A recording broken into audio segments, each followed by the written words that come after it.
Prions les Seigneurs. Seigneur, ce matin, nous venons dans ta présence. Nous voulons encore que tu nous parles. Révèle-nous encore ta pensée et fais-nous du bien. Père, combien j'aurais voulu m'asseoir et écouter ces messages. Je prie qu'en nous parlant ce matin, à la fois que je sois un canal, mais aussi que tu parles à ma vie. Que quelqu'un, en quittant cet endroit, qui dise Dieu m'a parlé. Et qu'à la fin, l'honneur et la gloire reviennent à toi et à toi seul. Et toute l'Église dit Amen. Amen. Shalom Église. Shalom. Est-ce que tu peux saluer ton voisin de droite, de gauche comme d'habitude? Dis-lui, c'est les prédicateurs qui te saluent. Nous bénissons le Seigneur pour cette grâce qu'il nous accorde d'être avec vous ce dimanche. Surtout pour partager sa parole. L'église où je suis né, on m'a appris que les dimanches, c'est les pasteurs qui prêchent. Qu'il neige, qu'il pleuve, c'est les dimanches, c'est les pasteurs. Et je bénis ce matin pour pasteur Félix qui a accepté que nous venions travailler un dimanche. Je ne pense pas que ce sont les prédications qui manquent. J'ai suivi hier sous l'envoûtement, je me suis dit, qu'est-ce que je vais encore dire? Et quand j'ai suivi des meilleurs prédicateurs qui sont ici comme Olivier, j'ai dit, qu'est-ce que je vais encore dire? Bartimée, la révélation. J'ai dit, Seigneur, qu'est-ce que moi je vais dire? Merci Maman Bibiche, merci Papa Félix pour l'amour et la confiance. Vous avez pris un énorme risque. J'espère que je ne vous ai pas déçu. Et je saurai si je ne vous ai pas déçu si vous m'invitez encore. Si vous ne m'invitez pas, je saurai, j'ai gaffé comme disent les Ouest-Africains.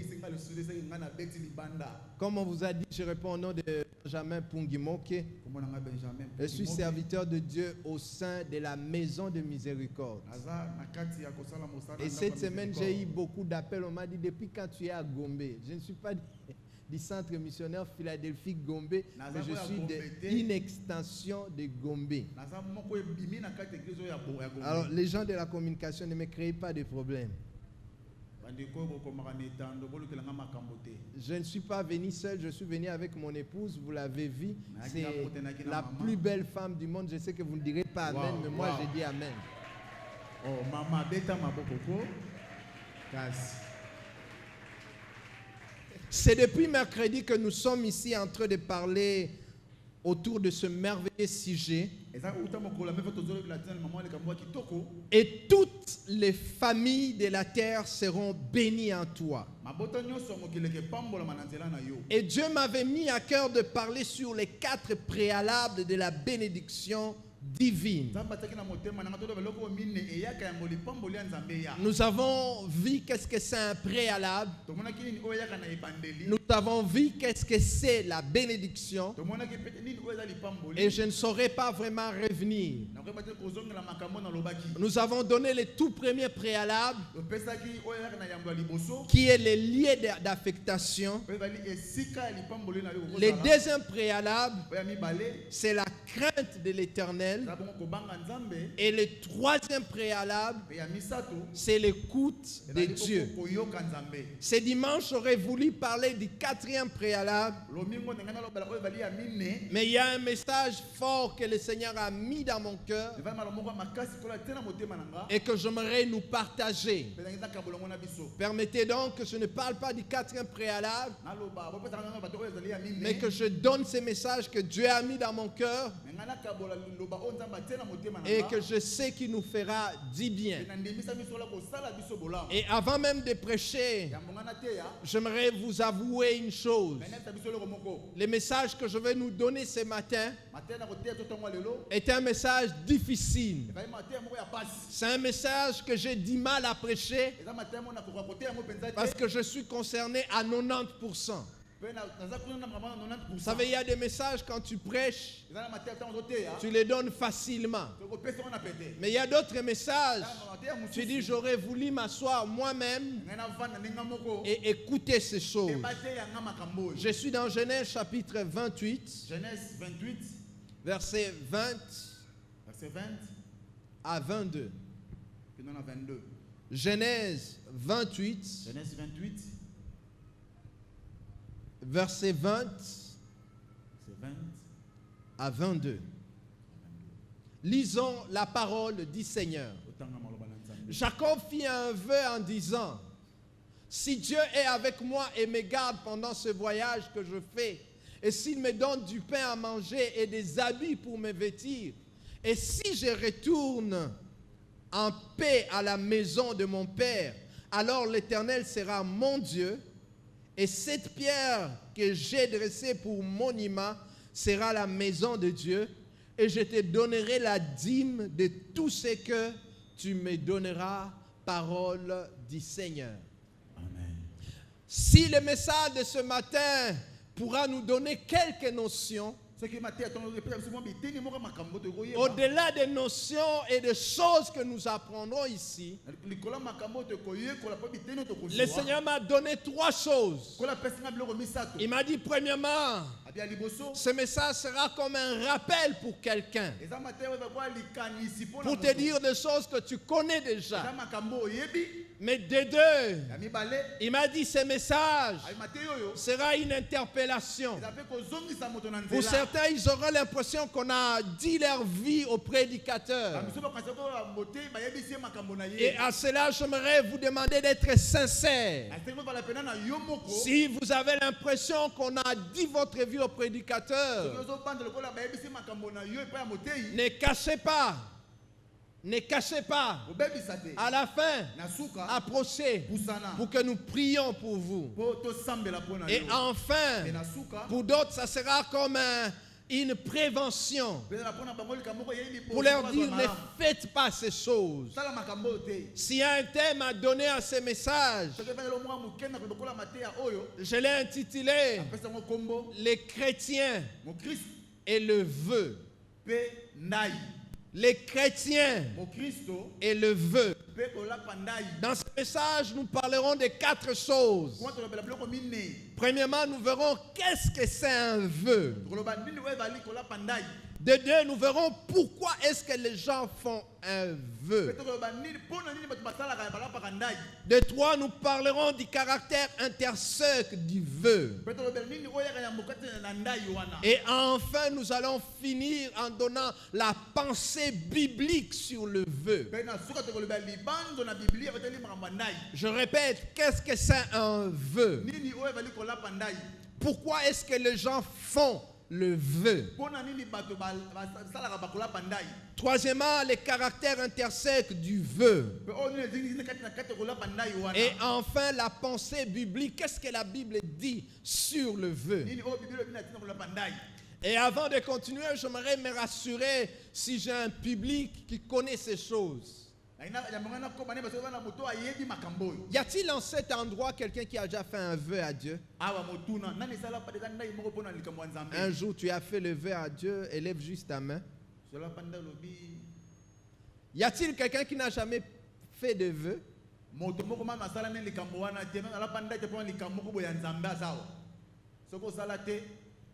Ok. Maintenant, qui sont au milieu, qui s'abstiennent? Parce qu'il y a d'autres qui n'ont pas élevé. Toi, tu as déjà fait et tu n'as jamais fait.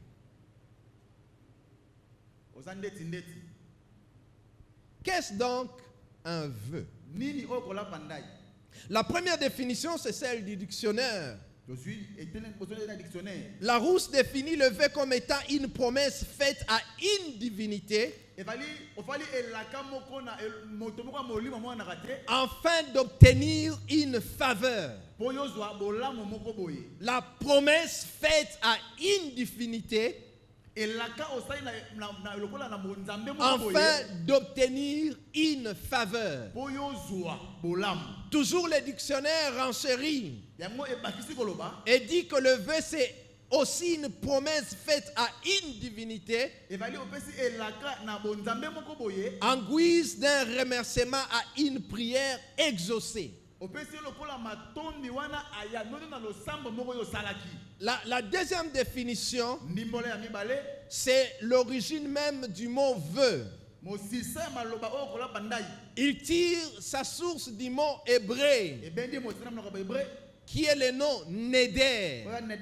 Et Neder veut dire tout simplement promesse faite à Dieu. Neder, c'est le nom. Un nom hébraïque. Et si Neder est le nom, le verbe que les Hébreux utilisent, c'est le verbe nadar. Et nadar veut dire jurer.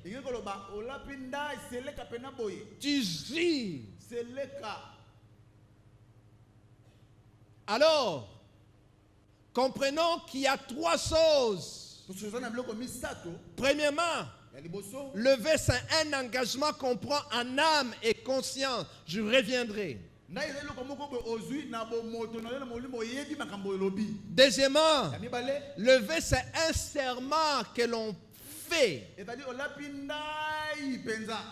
Et troisièmement, s'il faut utiliser les termes juridiques, je dirais que le vœu c'est le lien que l'on contracte. C'est un contrat que l'on fait où il y a des obligations, des choses à faire et à ne pas faire. Notons ces trois grandes vérités sur le vœu. La première vérité, si le vœu fait souvent allusion à Dieu, il est important de savoir que le vœu touche aussi nos relations, nos mœurs, nos valeurs, l'éthique même. C'est dans ce sens que vous entendrez parler, par exemple, du vœu de mariage. Vous entendrez parler du vœu de chasteté.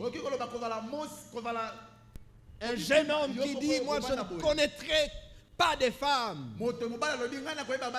Une jeune fille qui dit, je vais garder ma virginité. Vous entendrez parler du vœu de célibat. Quelqu'un qui dit, moi je ne me marierai jamais. C'est de la génération de l'apôtre Paul. On ne sait pas s'il était célibataire ou pas. Il y a toute une discussion là-dessus, je ne veux pas y entrer. Mais une grande question que j'aimerais nous poser en ce jour. Est-ce que vous êtes fidèle à vos engagements? Est-ce que tu tiens à ce que tu as pris comme vœu?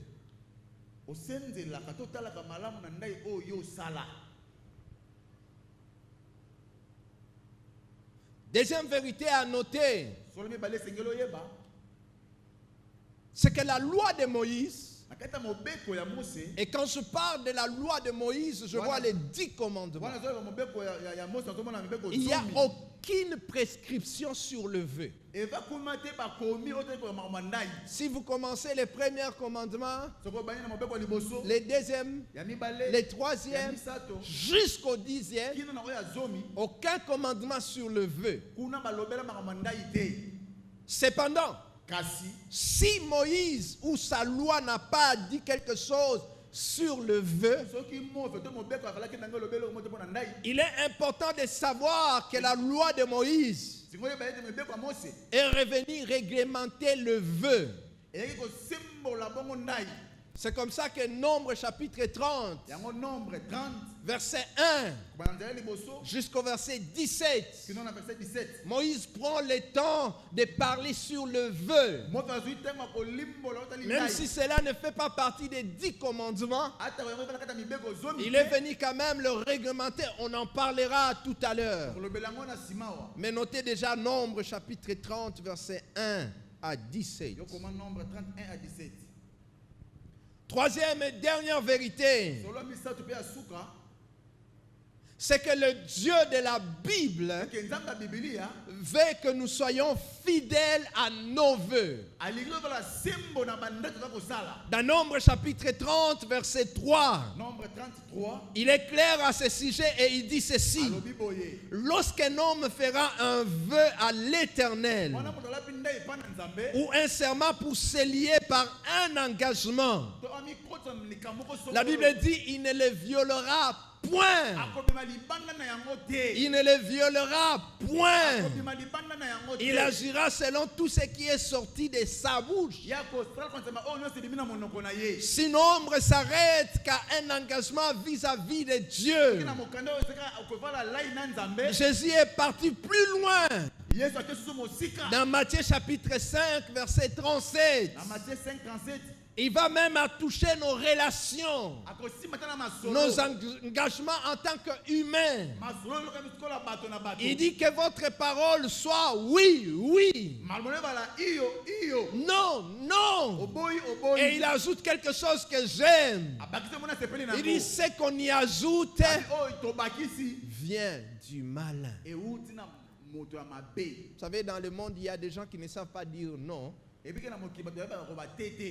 Tout c'est oui. Lui c'est mais c'est oui. Est-ce que tu peux faire oui?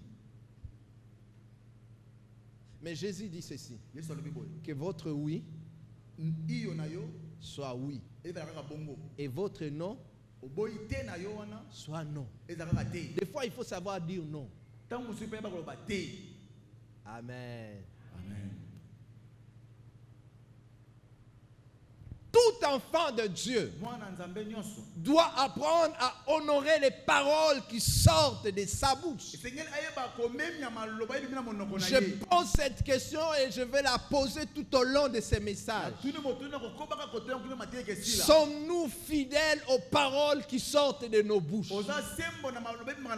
Sommes-nous fidèles à ce que nous disons?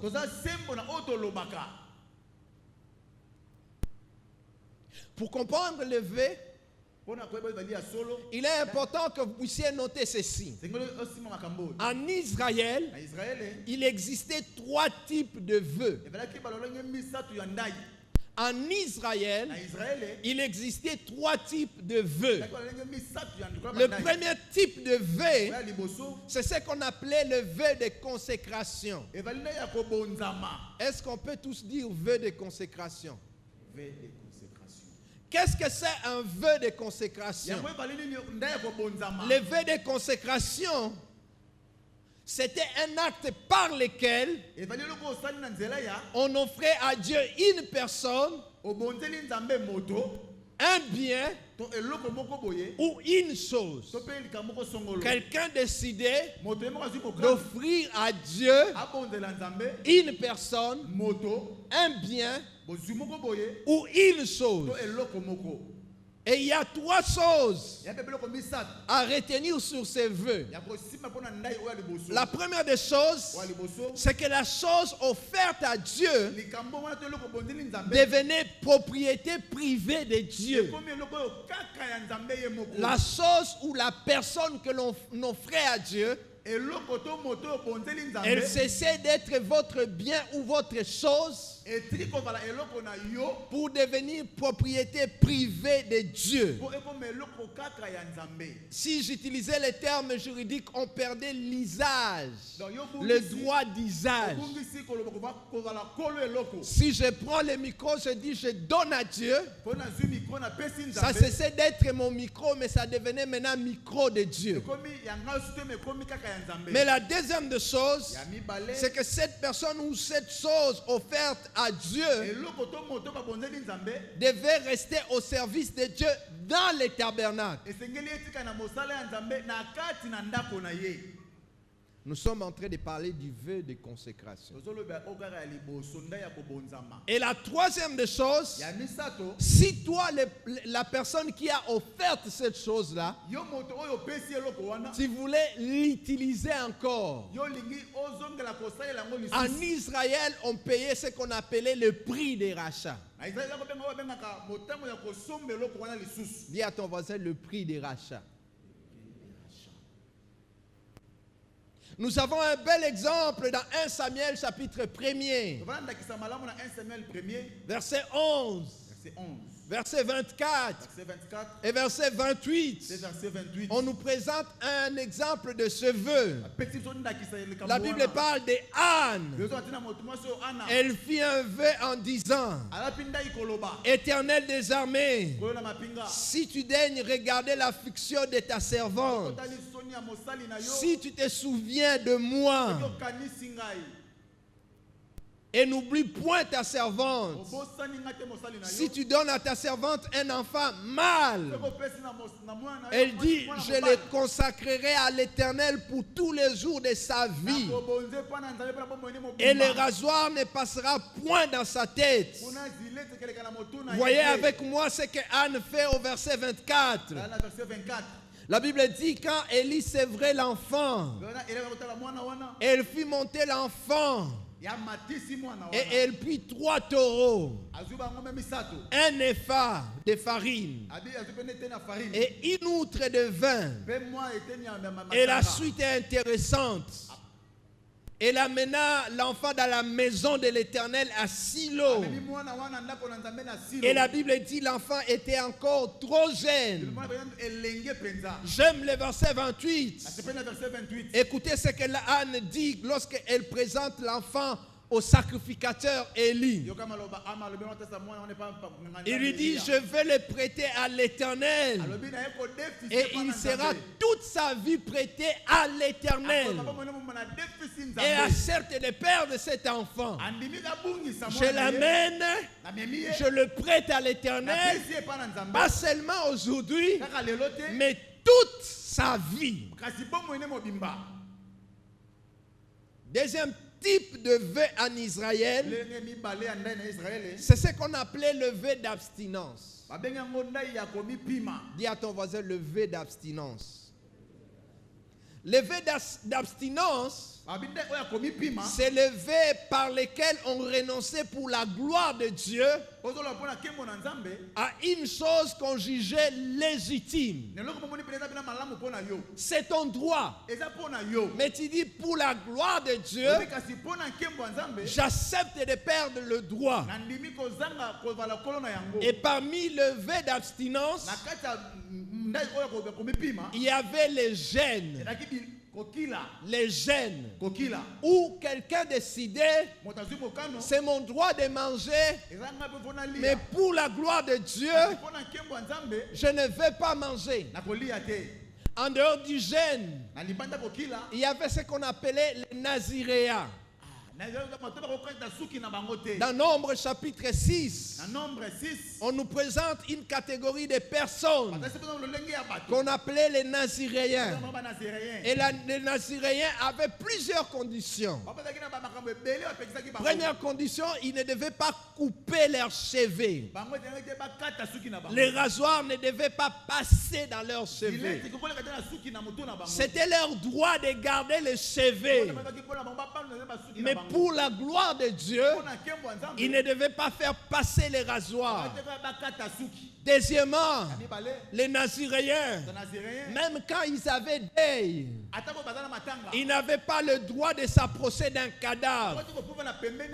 Chaque fois qu'ils se présentaient devant un cadavre, ils devenaient impies. Les Naziréens, troisièmement, ils ne devaient pas sentir même l'odeur d'alcool, ou même les mettre dans leur bouche. Est-ce que je me fais comprendre? Amen. Troisième et dernier type de vœu en Israël, c'est ce qu'on appelait le vœu d'anathème. Anathème. Dis seulement anathème. Dis à ton voisin anathème. Le vœu d'anathème, c'est un vœu qui concernait tout le peuple d'Israël. Et chaque Israélite devait prendre l'engagement de détruire toute idolâtrie au milieu de lui. Je suis dans Deutéronome chapitre 13, versets 6 à 9. Deutéronome 13, 6 à 9. Moïse est en train de parler à Israël.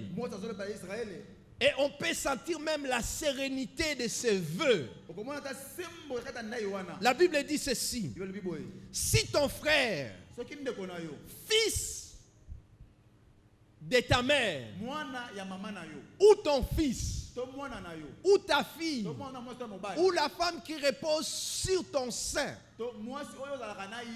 ou ton ami que tu aimes comme toi-même, t'incite secrètement en disant, allons, servons d'autres dieux, des dieux que ni toi ni tes pères n'avaient connus. Le verset 7 dit ceci: d'entre les dieux de peuple qui vous entourent, près de toi ou loin de toi, d'une extrémité de la terre ou à l'autre. Verset 8 dit, tu n'y consentiras pas. Tu ne l'écouteras pas. Et tu ne jetteras sur lui un regard de pitié. Tu ne l'épargneras pas. Tu ne le couvriras pas. Et regardez avec moi le verset 9. On sent la dureté. Il dit, mais tu le feras comment, hein? La personne que tu vas faire mourir ici. Au début, on a dit ton frère, ta soeur, ton ami, peu importe la relation que tu as avec cette personne, s'il t'incite seulement à l'idolâtrie, tu feras quoi? Et ça, c'était le vœu d'anathème. Amen. Amen. Est-ce qu'on a compris le vœu en Israël? On peut avancer. Amen. Alors, il y a trois caractéristiques du vœu. Trois caractéristiques que Dieu veut sur le vœu. Premièrement, Dieu veut que le vœu soit personnel. C'est-à-dire quelque chose pris en âme et conscience. Sans aucune influence extérieure. Que cela vienne de toi. Pas de ton voisin. Mais de toi-même. Mais de deux. Le vœu doit être volontaire. Il ne doit pas être fait par imitation. Parce que tu as vu quelqu'un d'autre faire et toi tu le fais. La Bible nous parle d'un homme qui est mort. Lorsque vous lisez dans Actes des Apôtres chapitre 4, verset 34 à 35, la Bible nous parle de la pratique dans l'église primitive. La Bible dit que plusieurs vendaient leur terrain et ils amenaient l'argent aux pieds des apôtres. Et puis ce que j'aime avec la Bible donne des illustrations. Il y avait plusieurs personnes qui vendaient leur terrain et qui amenaient cela aux pieds des apôtres. La Bible d'un côté nous donne un exemple positif et d'un autre côté un exemple négatif. L'exemple positif, c'est Joseph Barnabas. Joseph qu'on surnommait Barnabas. La Bible dit il a vendu son terrain et il a amené au pied des apôtres. Et la question que je me pose toujours, pourquoi on prend seulement Barnabas? Vous savez pourquoi? Parce que la Bible dit c'était un lévite. Et les Lévites n'avaient pas droit aux terres. Et quand vous lisez les livres de Deutéronome et même Lévitique, la Bible dit, lorsqu'un Lévite obtenait un terrain à lui, cela lui appartenait à perpétuité. Cela veut dire qu'un Lévite ne devait pas offrir son terrain. Joseph, Barnabas, regarde, il s'est dit, c'est mon droit. Et même si c'est mon droit, je vais le donner à Dieu. Vous comprenez? Hein? Bon, on reviendra un jour pour parler sur Barnabas. Et puis la Bible nous parle d'Anania et Saphir qui ont suivi les mouvements. Ils ont vu que les gens donnaient. Et ils se sont dit, hé, qu'est-ce qu'on dira de nous? Nous ne donnons pas. Ils se sont consultés mari et femme. Donnons notre terrain. Et la Bible dit, et même sont partis vendre leur terrain. Quand ils ont vendu, ils ont regardé les montants. Ils se sont dit, hé, tout ça donné au pasteur Pierre. Pas question. Ils se sont concertés pour mentir. Bon, je sais que Ananias, c'est seulement à l'église primitive, pas ici en passe. Amen. Ils ont suivi quoi? Les mouvements. Amen. Amen. Vous êtes calme, hein? Ça passe ou ça ne passe pas? Ah. Ça doit être volontaire. Troisièmement, le vœu peut être solennel ou pas. Solennel, c'est quand les magistrats font le vœu là. Ou les médecins font ce qu'on appelle le vœu d'Hippocrate. Mais qu'ils ne respectent pas. Les médecins, vous êtes là? Les médecins, vous êtes là? Y a-t-il des médecins ici? Et à part s'il n'y a pas de médecins. Ah, ok. Les magistrats, vous êtes là? Pas magistrat, pas maître. Il se cache, pasteur. Il n'y a pas de magistrat ici.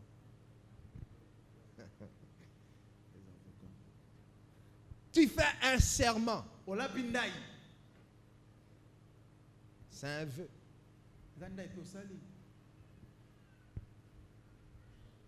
Tandis que le vœu peut ne pas être un serment. Quelque chose que tu fais dans ton cœur. Regardez dans Psaume 10, verset 17. Psaume 10, 17. Le psalmiste est en train de dire quelque chose. Il dit, tu attends le vœu de ceux qui souffrent. C'est-à-dire, il n'exprime pas ça dans leur souffrance, dans leur cœur. Ils font de vœux. Et ça, même quand le pasteur ne connaît pas, Dieu connaît. C'est pourquoi l'apôtre Paul, dans Romains chapitre 10, verset 1, Romains 10. Lorsqu'il écrit aux Romains, il leur montre que le vœu, ce n'est pas seulement quelque chose de solennité. Il dit, frère, le vœu de mon cœur et ma prière à Dieu pour vous. C'est-à-dire, il a fait quelque chose dans son cœur et qu'il a exprimé même dans une prière. Alors, pourquoi est-ce que les gens font le vœu? Il y a plusieurs raisons qui poussent les gens à faire le vœu. Mais moi, je vais nous parler de deux raisons. La première raison, les gens font le vœu pour solliciter une grâce particulière de la part de Dieu. Ils veulent que Dieu intervienne dans un domaine. C'est Genèse 28, versets 20 à 22 qui nous relate cela. Jacob a fait des gaffes. Il a volé le droit d'aînesse. Et il commence à fuir. Et lorsqu'il commence son voyage, il se rend compte qu'il est mourant et qu'Ésaïe va le tuer. La Bible dit, Jacob, avant de commencer ses voyages, il dit, Seigneur, si tu me bénis, si tu me gardes et que tu permets que je retourne un jour, cette pierre ici sera ta maison. Il désire la protection de Dieu. Il désire que Dieu fasse quelque chose dans sa vie. Et il fait un vœu. Pour ceux qui étaient là au courant de la semaine, j'ai dit, il y a des actes qui changent de situation. Et je nous ai parlé de Anne. Anne a prié, mais ça n'a pas changé sa vie. J'ai même dit qu'elle a fait toutes les sortes de prières. Prière à l'état solide. Vous savez, la prière à l'état solide, c'est quand tu parles encore. Seigneur, si tu me bénis, fais ceci. Ça, c'est encore, les choses vont bien. Et puis quand ça devient difficile, ça devient prière à l'état liquide. Il n'y a plus de paroles, mais les larmes commencent à couler. Et quand ça devient grave, même les larmes disparaissent. Et Anne est arrivée à cette étape-là. Elle n'a plus de larmes, elle n'a plus de paroles. Elle commence à faire sortir les gaz, à murmurer. Et le sacrificateur, elle y regarde. Elle doit être folle, celle-ci. Elle ne parle pas. Frère, quand on vous demande de prier et que vous ne priez pas, c'est que vous n'avez pas encore de problème. Le jour que vous aurez des problèmes, vous allez prier. Et malgré toutes ces prières, ça n'a pas changé la vie de Anne. À un certain moment, il s'est dit non. Je dois changer de stratégie. La Bible dit elle a fait un vœu. C'est seulement lorsqu'elle a fait le vœu que Dieu a entendu sa prière.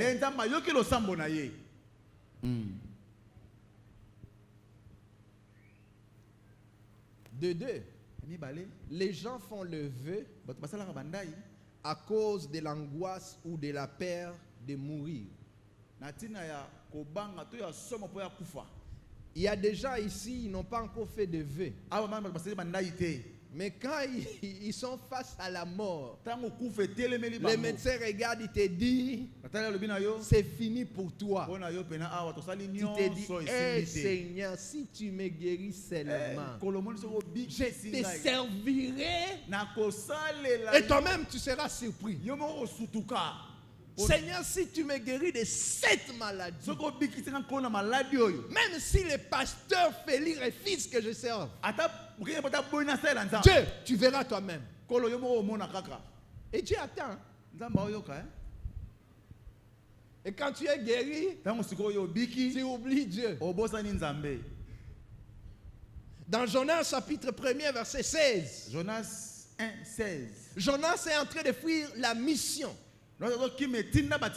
Et Dieu décide de punir tout le monde qui était dans la barque avec la tempête. Et là tout le monde commence à voir la mort. Écoutez ce que la Bible dit des hommes qui étaient avec Jonas. La Bible dit ces hommes furent saisis d'une grande crainte de l'Éternel. Et qu'est-ce que la Bible dit? Un, ils offrirent des sacrifices à l'Éternel. Et de deux, ils firent de vœux. Seigneur, si tu nous sauves seulement de cette tempête ici, je vous pose la question. Quand vous traversez des moments difficiles, qu'est-ce que vous dites à Dieu? Seigneur, si tu me donnes seulement le mariage. Seigneur, si tu me donnes seulement le mariage. Et quand tu es marié, tu oublies. Vous savez, l'homme oublie vite. Hein? Seigneur, si tu me sauves seulement de Covid. Je ne sais pas les cas ici à Kinshasa, mais à Goma, c'est devenu compliqué, traumatisant. Les dimanches comme ça, les gens ne venaient pas à l'église. Tout le monde commençait à suivre les lives. Et quand quelqu'un t'appelait et te dit, oh non, je vais venir te visiter, tu lui demandes pourquoi.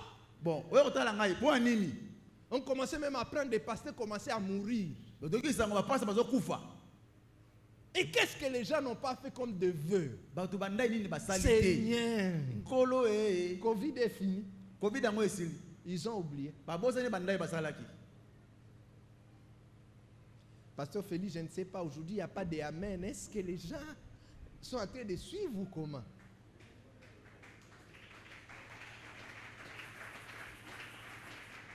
Alors, je vais finir ce message en donnant 5 principes que tout chrétien doit savoir sur le vœu. Le premier principe, c'est que le vœu n'est pas obligatoire. Dis à ton voisin, le vœu n'est pas obligatoire. Dis encore à ton voisin, ce n'est pas une obligation. Ce n'est pas une obligation. Et surtout, ne pas faire le vœu, ce n'est pas un péché. Si quelqu'un vient te dire, si tu ne fais pas le vœu, tu as péché, il te ment.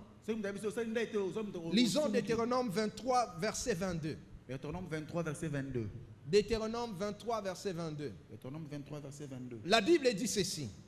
Si tu t'abstiens de faire un vœu, tu ne commettras pas de péché.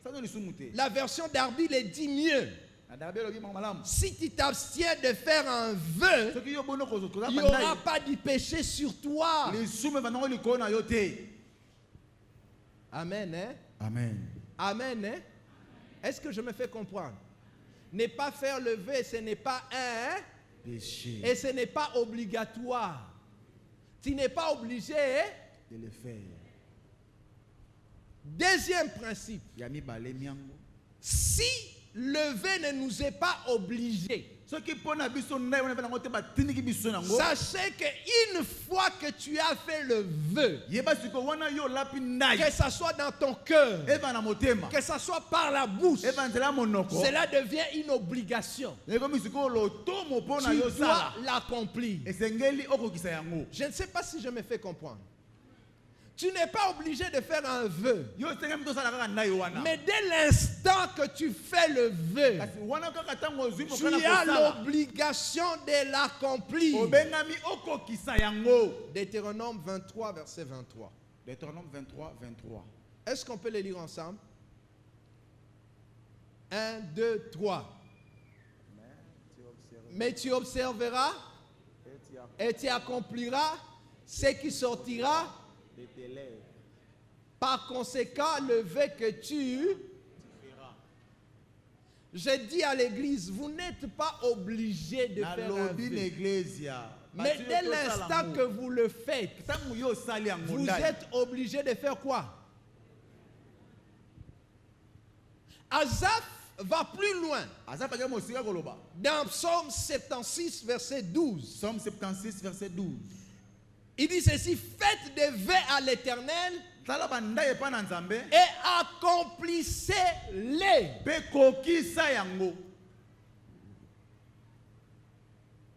Je peux maintenant prêcher.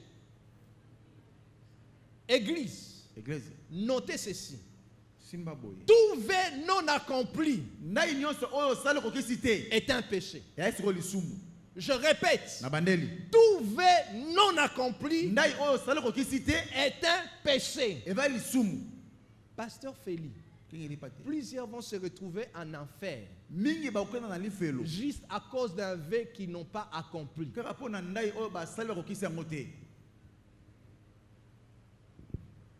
Deutéronome 23, verset 21. Deutéronome 23, 21. On peut les lire ensemble. 1, 2, 3.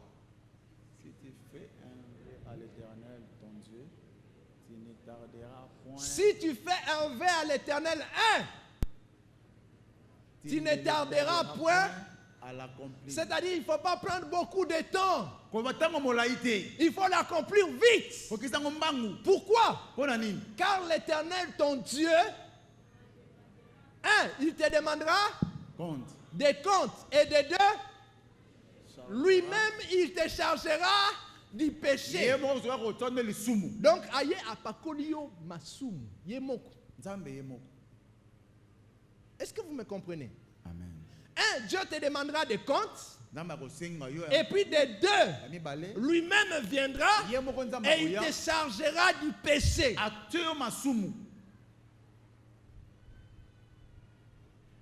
Demande à ton voisin. Sans qu'il te réponde. Parce qu'il risque de te mentir maintenant même dans l'église.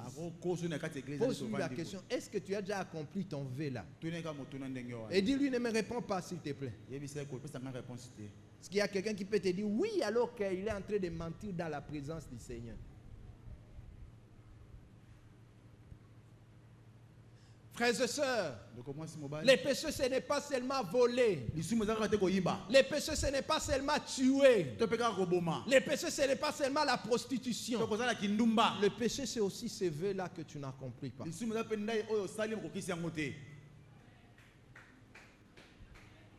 Ecclésiaste 5, verset 4. À 5. Les sages ajoutent ceci. Il dit ceci. Mieux vaut pour toi ne point faire un vœu que d'en faire un et ne pas l'accomplir. Ecclésiaste 5, 4 à 5. Dans d'autres versions, c'est le verset 5. Le verset 5 ajoute, ou verset 6 dans d'autres versions. Ne promets pas à ta bouche de faire pécher ta chair et ne dis pas en présence de l'envoyé que c'est inadvertance. Oh non, pasteur, je ne savais pas, j'avais oublié. Est-ce qu'on peut lire encore Ecclésiaste 5, verset 5 pour d'autres versions? Qu'est-ce que la Bible dit? 1, 2, 3. Mais mieux vaut pour toi ne point faire de vœu que d'affaire et ne pas l'accomplir. Verset 5. Ne permets pas à ta bouche de faire pécher ta chair et ne dis pas en présence de l'envoyé que c'est Amen. Amen. Troisième principe. Le vœu est un engagement sacré et ne doit pas être pris à la légère. Je répète, Église, le vœu est un engagement sacré qui ne doit pas être pris à la légère. Et là, j'aimerais parler aux jeunes présents ici. Vous savez, la jeunesse aujourd'hui est à côté. Parce que vous avez vu une sœur en train de chanter Alléluia, Hosanna. Et toi, tu dis, ah, c'est elle que j'épouserai. Oh non, elle est belle. Comme un ange. Frère, tu vas épouser un démon. Le vœu, on ne le prend pas à la légère. Dans Proverbe 20, verset 25, les sages nous avertissent en disant ceci. C'est un piège pour l'homme de prendre à la légère un engagement sacré et de ne réfléchir qu'après avoir fait le vœu. Il y a des gens qui réfléchissent après. Amen. Hein? Amen. Les frères, vous êtes là?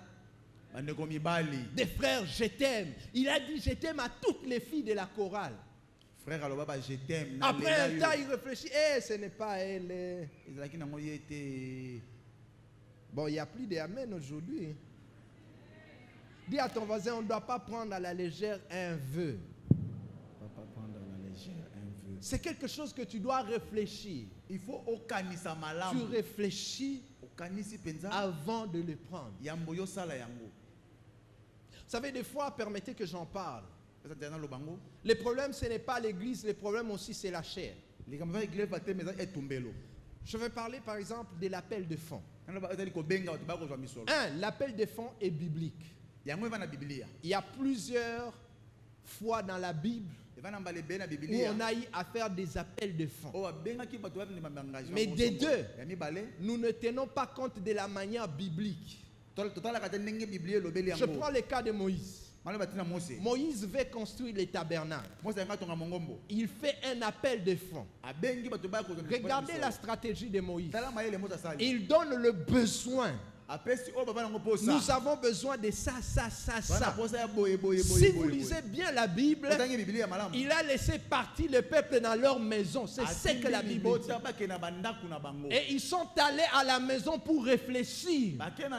Et le lendemain, ils sont revenus, chacun avec une proposition. Pour dire, je donnerai ça, ça, ça. Et chaque fois qu'il y avait un appel, la Bible dit le peuple revenait avec plus que l'église en avait besoin. Mais qu'est-ce que nous voyons aujourd'hui dans l'église? On est devenus des terroristes. Non, si tu ne donnes pas, tu seras maudit. Ce n'est pas ça la pensée biblique. La pensée biblique, c'est de venir dire aux gens, nous avons besoin de ça, ça, ça. C'est ça. Il y a quelqu'un qui dit insiste là-bas. Le problème c'est quoi? C'est aussi vous les fidèles. Parce que vous ne donnez pas. Amen. Amen. Si vous donnez facilement, on ne va pas vous intimider. Et vous savez pourquoi les gens ne donnent pas? Hein? Vous savez pourquoi ils ne donnent pas? Première raison, ils ne sont pas réellement convertis. Vous voulez que je vous donne un verset? Hein? Parce que les chrétiens aiment vraiment qu'on leur dise tout. Non, prédicateur, tu es en train de vanter. La Bible parle de l'église de Macédoine. Pasteur, la Bible dit que cette église, elle était réellement pauvre. Il y a des collectes de fonds. L'apôtre Paul regarde cette église. Il dit, vous, nous vous épargnons. Vous n'allez pas donner parce que vous êtes déjà pauvre. Papa, le problème, ce n'est pas l'argent. Le problème, c'est d'abord le cœur. La Bible dit ceci. Alors que Paul refuse, cette église va venir dire à Paul, que tu le veuilles ou pas, nous allons donner. Et ma Bible dit ceci. Ils ont donné au-delà de leur attente. Et puis la Bible dit pourquoi? Parce qu'ils s'étaient eux-mêmes d'abord donnés à Dieu. La plupart des gens ne donnent pas parce qu'ils ne sont pas d'abord sauvés. L'un des signes qui montre que tu es sauvé, c'est ta façon de donner. La Bible parle des Zaché. Jésus lui dit, je vais venir manger chez toi. Et la Bible dit, lorsque Jésus entre dans la maison des Zaché, jusque-là, Jésus n'a pas encore parlé d'Isali. Quand est-ce que Jésus parle d'Isali? C'est lorsque Zaché dit, tous mes biens, je vais d'abord payer les dettes. Et ce qui reste, je les donne aux pauvres. Quand il a fait cela, Jésus l'a regardé. Il lui dit, le salut est entré dans ta maison aujourd'hui. Pourquoi? Parce que l'un des signes qui montre qu'on est sauvé, c'est lorsqu'on donne. Quand quelqu'un ne donne pas, c'est que il n'est pas sauvé.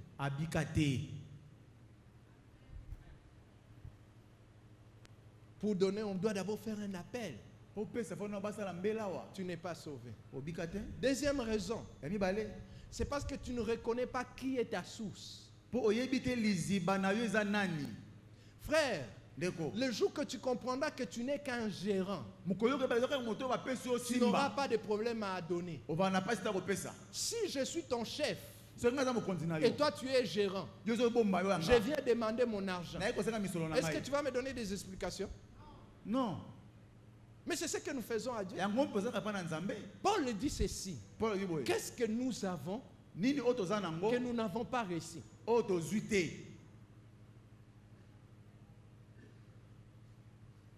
Lorsque tu comprends que c'est Dieu ta source, on ne donnera plus de prédication sur les données.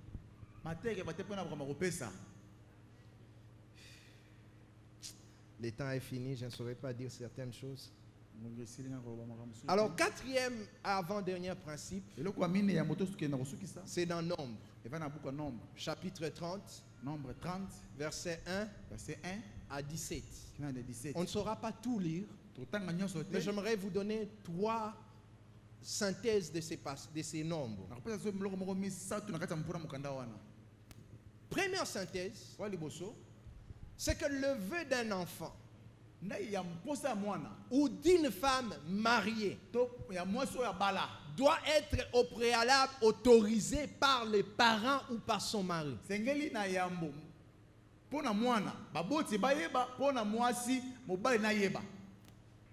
Pas yeba, autorisé. Parce qu'il y a information et il y a autorisation. Une femme mariée ne doit pas prendre de vœux sans avoir l'autorisation de son mari. Allez lire Nombre 30. Je ne suis pas en train de vous dire des choses qui sortent de ma bouche. Amen. Amen. Les mamans, amen. Et les mamans nous créent beaucoup de problèmes dans l'église. Papa va juste apprendre, le terrain est parti. Amen. Amen. Les enfants, vous n'avez aucun droit de prendre le vœu sans l'autorisation de vos parents. Je suis en train de sentir les papas qui disent insiste là. Vous verrez une femme qui entre en gêne sans l'autorisation de son mari. Non. Tu dois avoir l'autorisation de ton mari. Deuxième chose. Parce que là, les hommes sont en train de dire Amen. Si un enfant fait un vœu sans autorisation, ou une femme fait un vœu sans autorisation, et toi, l'homme, tu apprends, ou toi, parent, tu apprends, et tu te tais, ce vœu devient valide. Dès l'instant que tu apprends, tu dois annuler cela. Mais tu apprends, mais tu ne réagis pas. Et puis tu veux créer des problèmes dans le foyer. Pour Dieu, tu as péché. Dès l'instant que tu apprends, tu dois aller dire moi je n'étais pas au courant. Mais toi tu apprends, tu gardes silence et tu attends 2-3 jours. Tu viens. C'est valide aux yeux de Dieu. Qui ne dit mot? Allez lire Nombre. Troisième chose, par rapport à Nombre 30, c'est que le vœu d'une veuve est valide. Il ne faut pas venir nous attirer ici la pitié. Oh non, je ne suis qu'une veuve. Dès l'instant que tu donnes ton vœu, que tu es veuve, ça devient valide. On a compris? Amen. 5e et dernier principe, et puis nous prions.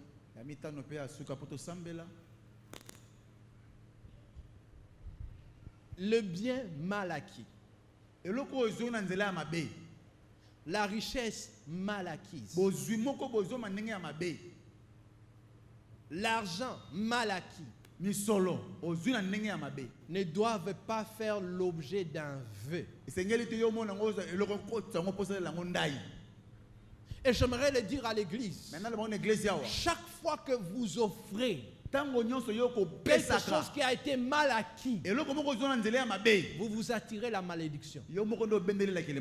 Frère, tu as fait corruption, détournement, Et puis tu viens en action de grâce. Et le problème avec l'église aujourd'hui, on pense qu'on peut corrompre Dieu. Tu as volé et puis tu viens, oh non, je vais bâtir l'autel. Frère, tu t'attires la malédiction. Je te pose même une question. L'offrande que tu vas donner, comment tu l'as eu?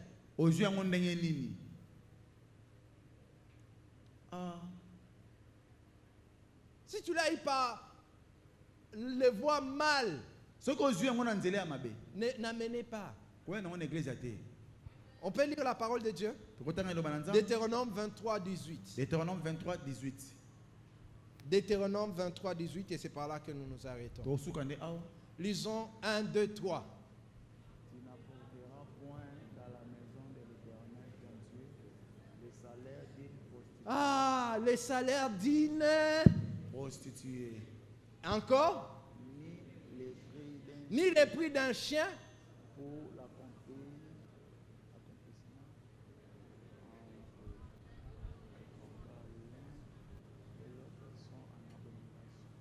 C'est la parole de Dieu. Frère, tu as volé. Cope dans les voies que tu connais. Ne viens pas faire lever. Et beaucoup de gens, leur vie est bloquée comme ça. Parce qu'ils ont amené l'argent mal acquis dans la présence de Dieu. Que Dieu bénisse sa parole. Moi, je vous ai dit ce que Dieu m'a dit de vous dire. J'ai été clair. J'ai donné des détails. Je vous ai dit clairement ce que la Bible dit. J'aimerais prier avec quelqu'un qui aimerait dire, prédicateur, prie avec moi. Parce que ce matin, en écoutant ces choses, je me rends compte que je suis à côté. Si tu es là, lève juste la main, nous allons prier avec toi. Tu as entendu la parole de Dieu et tu te sens que tu es à côté. Lève-toi. Lève-toi là où tu es. Nous allons prier avec toi. N'hésite pas. Nous sommes dans la présence de Dieu. Dieu t'a parlé d'une manière ou d'une autre. Et il y a beaucoup de gens ici qui ont fait des vœux et qui bloquent leur vie. Chaque fois ils oublient. Quand Dieu leur donne, ils oublient. Mais ce matin, Dieu t'appelle à accomplir le vœu que tu lui as fait. Le vœu que tu lui as fait. Tu es jeune fille. Tu as dit, Seigneur, je me garderai pire. Mais tu es allé à côté. Lève-toi aussi. Est-ce que tu honores les engagements que tu as pris avec le Seigneur? Est-ce que tu honores tout ce que tu as dit à Dieu? Ce matin, nous ne nous tenons pas devant un homme. Nous nous tenons devant Dieu le Père. Celui qui voit dans les lieux secrets. Celui qui nous connaît. Et j'aimerais dire à quelqu'un ce matin, il y a une grâce particulière lorsque tu te mets debout dans la présence du Seigneur. Il y a une grâce particulière lorsque tu te mets debout dans la présence du Seigneur. Est-ce que ceux qui sont debout peuvent commencer à parler à Dieu et dire, Seigneur, nous venons dans ta présence. Nous venons devant ton trône. Nous avons entendu ta parole et nous venons demander pardon. Je sens dans mon cœur qu'il y a encore d'autres qui doivent s'élever. Avant que je ne laisse ce micro, il y a encore d'autres qui doivent s'élever et qui ont peur. Ils se disent, qu'est-ce qu'on dira de moi? Qu'est-ce qu'on dira de moi? Tu es femme, tu prends de vœux, mais tu n'informes pas ton mari. Aujourd'hui, le Seigneur t'a parlé. Apprends à te soumettre et à rentrer, dire à ton mari, je sens qu'on doit faire ça. Tu es enfant. Tu dois avoir l'autorisation de tes parents. il y a des gens qui doivent se mettre debout. La Bible dit, si vous entendez la voix de Dieu, n'endurcissez pas vos cœurs. Pourquoi Dieu a voulu ces messages? Je devais parler du 4e préalable. Mais il m'a dit, va, parle de ces choses. Parle de ces choses. Je t'en supplie. Si tu dois te mettre debout, je t'attends. Je t'attends. Je t'attends. J'aimerais compter jusqu'à 3. Et puis je vais laisser le micro. Seigneur, je tout dis tel que tu m'as demandé. Merci pour ceux qui se sont levés. Merci pour ceux-là qui hésitent. Mais moi, je fais ma part. 1, 2 et 3. Seigneur, il est écrit que ta parole ne sort pas en vain. Chaque fois qu'elle sort, c'est avec un but, c'est avec un objectif. J'aimerais que ceux qui sont debout élèvent leurs mains à l'air. Et nous allons inviter notre pasteur pour venir prier pour nous.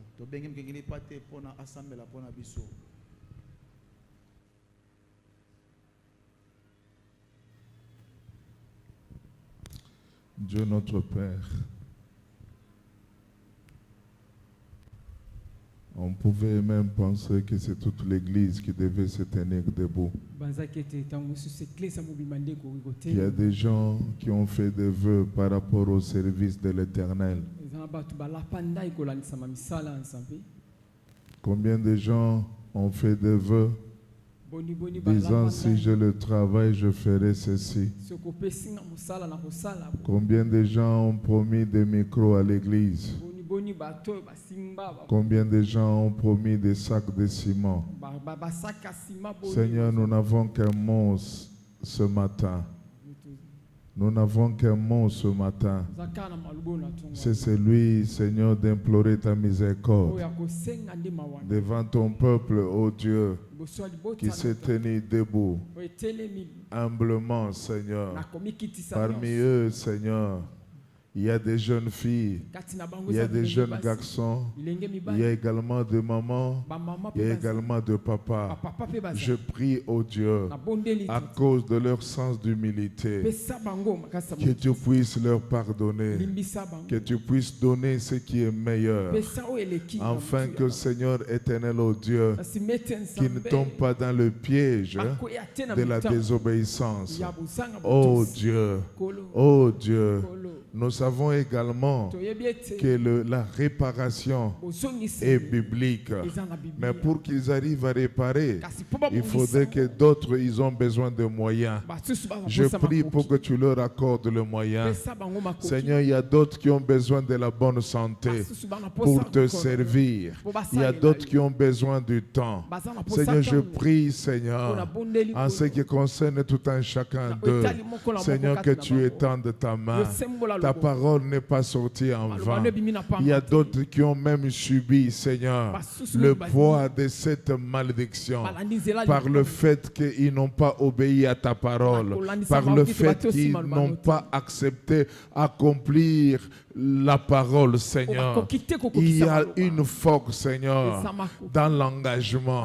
Pour ceux-là qui sont engagés et ils n'ont pas fait, j'implore ta miséricorde. J'implore ton pardon. Seigneur, fais en sorte, oh Dieu, toutes les choses qui n'ont pas pu bénéficier à cause de la dureté de leur cœur, Seigneur, qu'ils puissent bénéficier tout le bonheur qui devaient bénéficier et qui n'ont pas bénéficié parce qu'ils n'ont pas accompli le vœu. Dieu des cieux, il est vrai, Seigneur éternel. Jacob a maudit Ruben. Jacob a parlé mal parle de Ruben. Mais lorsque Moïse est arrivé, Moïse a enlevé cette malédiction. Seigneur, oh Dieu, souviens-toi que tu as envoyé Jésus-Christ pour ôter la malédiction. Et je prie, Seigneur, que ton sang, le sang de ton Fils Jésus puisse faire le travail. Seigneur éternel, s'il y a une désobéissance qui a fait que la santé de quelqu'un a été fragile, je prie, oh Dieu, que tu donnes la bonne santé, que tu donnes la force, au nom de Jésus, au nom de Jésus. Je prie pour que tes grâces se multiplient. Dans le nom de Jésus, dans le nom de Jésus, nous disons tous Amen. Est-ce qu'on peut acclamer le Seigneur? Gloire à Dieu. Un bel enseignement, non? Le pasteur n'a pas encouragé.